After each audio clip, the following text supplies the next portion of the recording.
My name is Don Workman. I'm currently the aquatic supervisor at the FSU Seminole Reservation.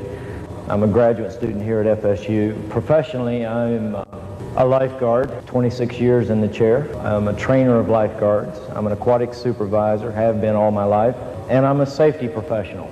Had a lot of years working for Red Cross as a professional, did a lot of consulting work, a lot of training, did a lot of professional testimony in courtroom kinds of situations, did a lot of training for Disney and Wet n Wild and places like that.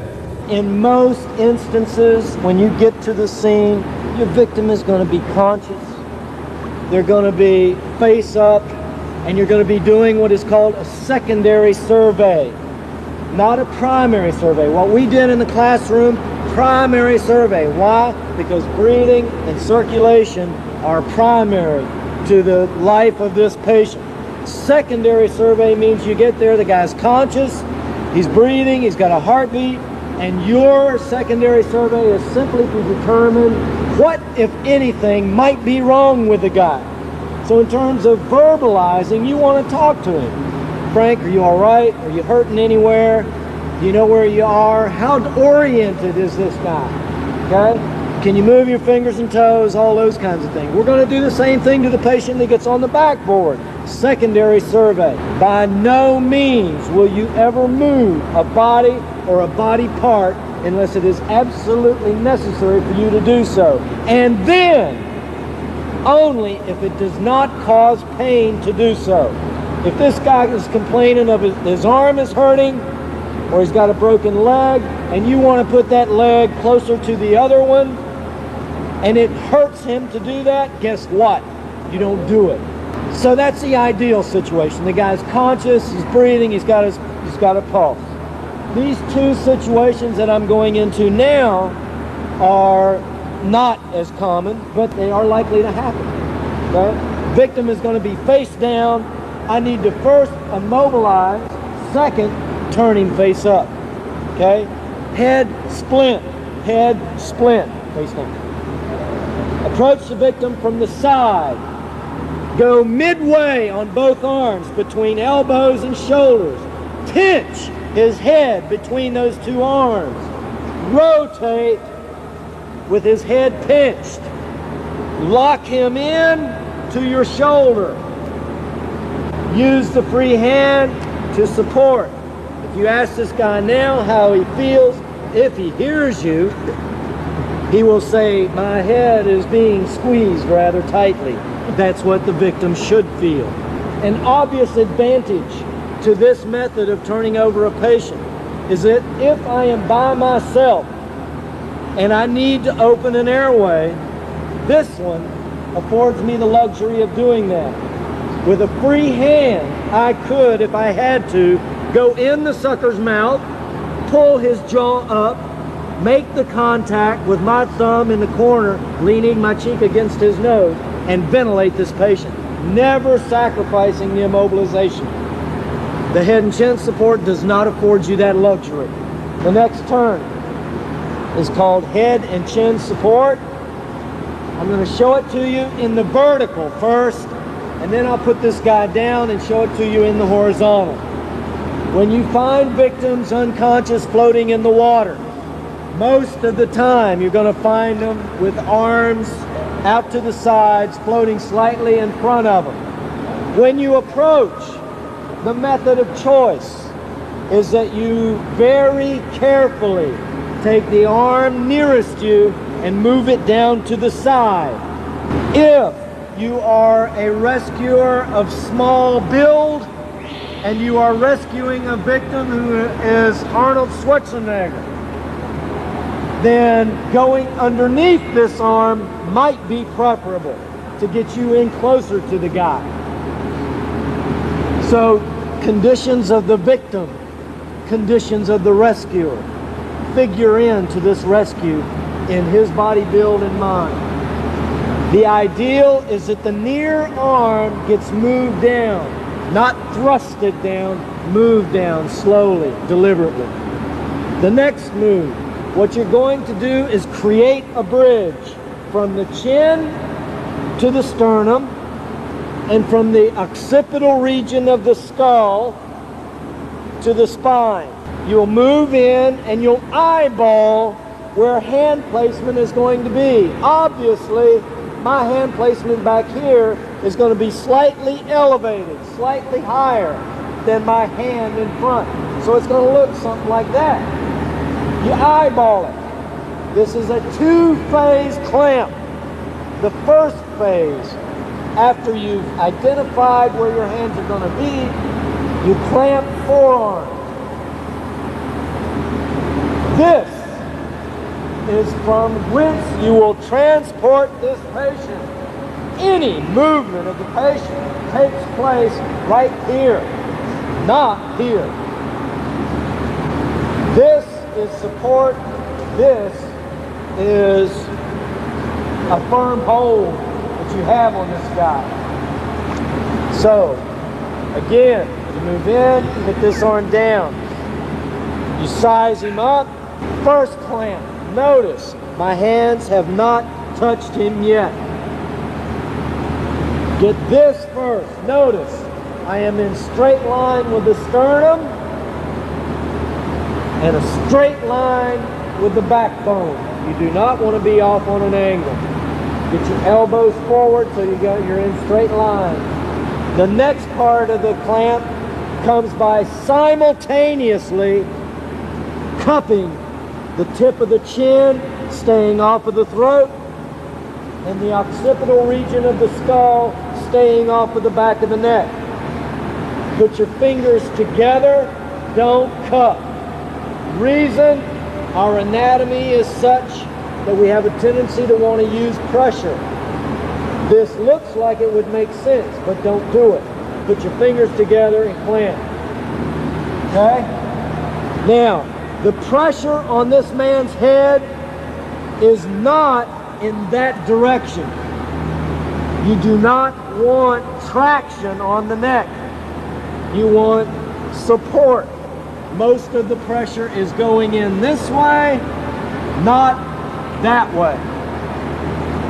Clamp one, clamp two. The guy is still face down. The next step, you have married your chest to this man's arm. Your flesh is his flesh. Where you go, he goes. Get some air. Rotate underneath the victim. Come up on the other side. He is now face up.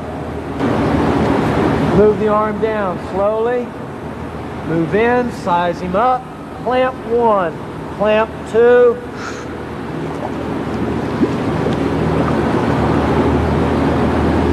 Okay? This scenario requires two people. Right, Mike's going to be primary rescuer. He gets to the scene first. His job is to immobilize, turn the victim. I get there as a secondary rescuer. My job is to get the skis off and provide transport to the rescue boat or to shore. Again, I think it was the case at Nationals this year where they were skiing and the rescuers were on the shoreline and were swimming to the victim. So transport would be back to shore. If you're in a deep water situation, transport is back in the direction of the rescue boat, which will then transport both primary and secondary rescuers and the victim back to shore for boarding. It may be necessary to board in deep water, hopefully not.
life jacket.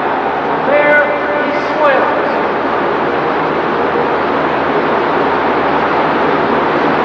Mike's responsibility is mobilization. My responsibility is transport. Okay? Ideally, you got another person in the boat, in a boat, that can throw you a line from the bow. You grab the line, and the boat goes in reverse, towing you as a cushion between the boat and the primary rescuer and victim. So you can use your arms and shock absorbers to help alleviate any problems. Obvious reason we're going in reverse is drop wash, as well as fuel. This is called a backboard. All this is a splint. Typical equipment on any backboard. This gizmo is called a CID, cervical immobilization device. They come in a variety of shapes, sizes, colors, whatever. This one is probably the most desirable for the water scenario.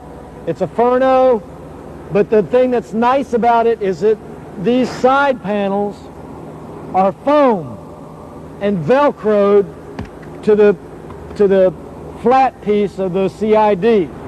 Notice the straps.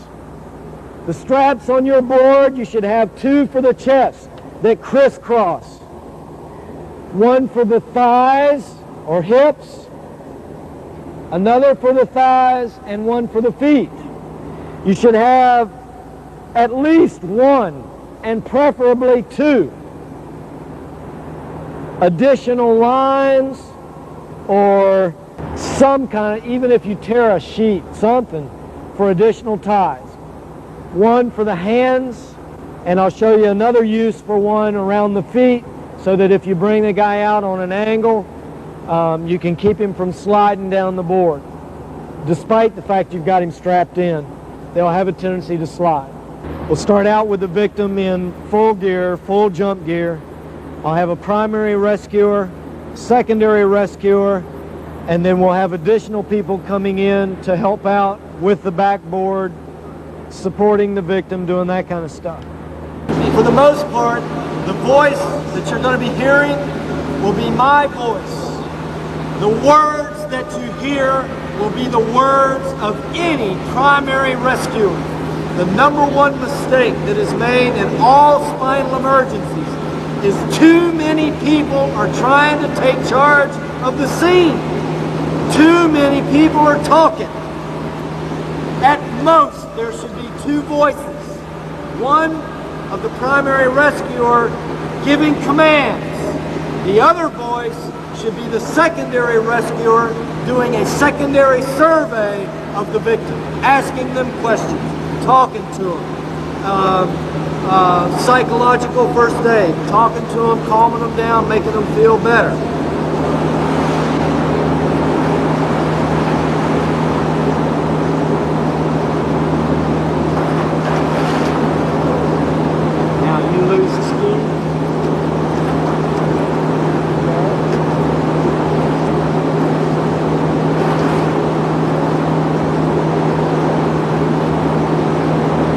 At this point, the primary rescuer has already started talking to the victim.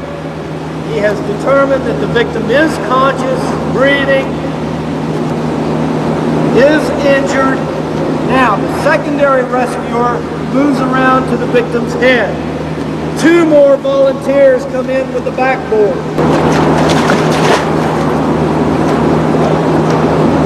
Now, the secondary rescuer comes to the victim's head, and he does what is called inline stabilization, which secures the victim's head, but his fingertips at least should be making contact with the victim's shoulder so that he may detect and prevent lateral movement of the cervical spine. If he goes all the way up to the shoulders, that's okay. If he's got the head clamped between his forearms, if he wants to bridge the sides of the head, that's fine, as long, again, as he is making contact, tips of the fingers on tops of the shoulders. Secondary rescuer, inline stabilization. 2 volunteers with the board.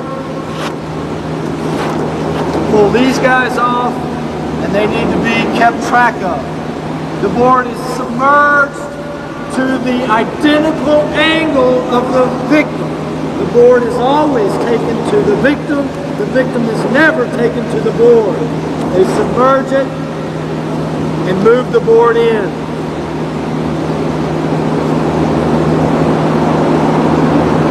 The secondary rescuer and the primary rescuer are eyeballing the relationship of the victim and the board as the board comes up.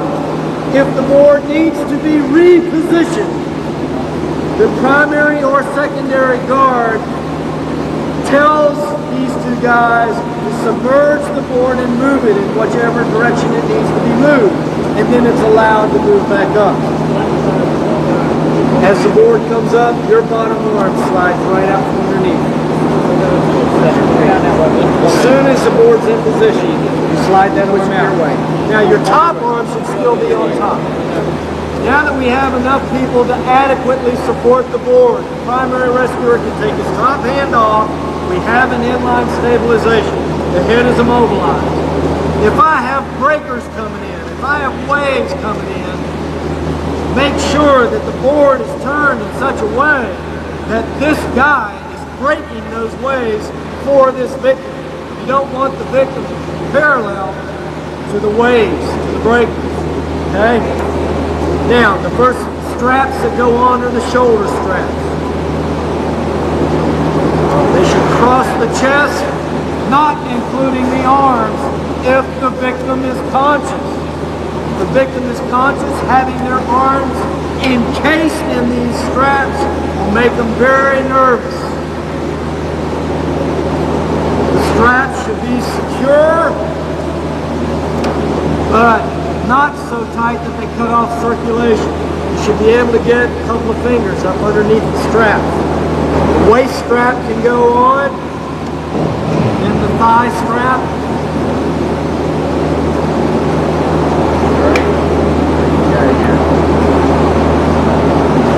Secondary rescuer, by this time, is well in to a secondary survey.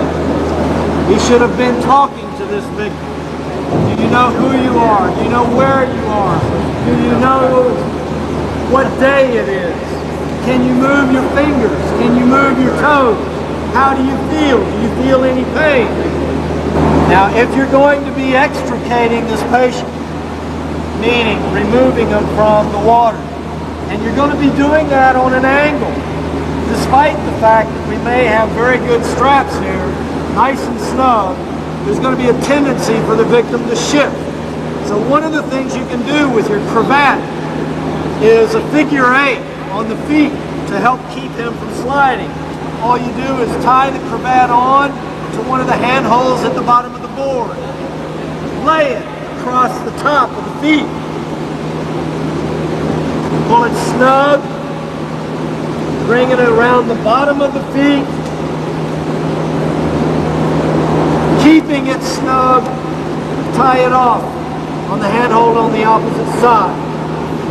Now, by this time also, the primary rescuer should be checking all the straps to make sure that they're good and snug. Now for the head. The primary rescuer grabs both of the side flotation devices. You'll notice one side of these is vertical, the other is bevel.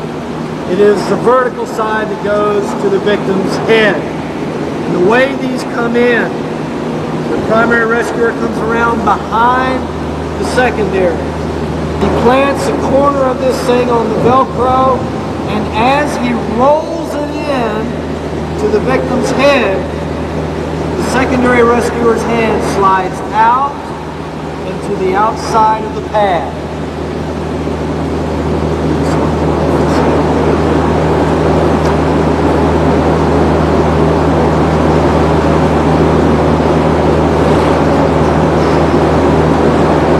Slide it out to the outside of the pad. Now you're ready for straps.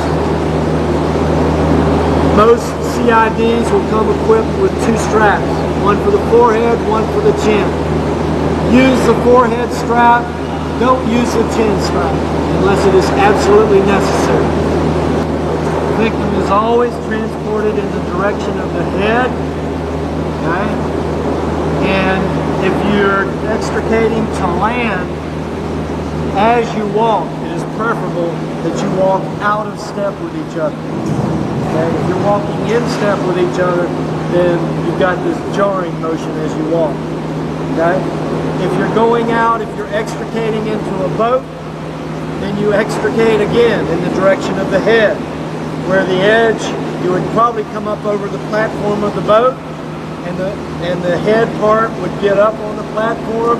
You get 2 guys standing up either in the back of the boat or on the platform, raise it up to the back of the boat. Next 2 guys come out and you move him out in sections. If the victim themselves is holding their hands and the hands are secured where they are without tying them down, then don't tie them down. If the victim is in and out, and when you extricate, the arms are going to flop, then you need a cravat or some way of just securing the hands so they don't flop around while you walk. What's your job? See to it that that board stays in a perfectly horizontal face, along with everybody else. You're in a better position to see it. And anything I can do to help, I'll do it. If it means sending, additional help plus me, whatever. Use resources available to you.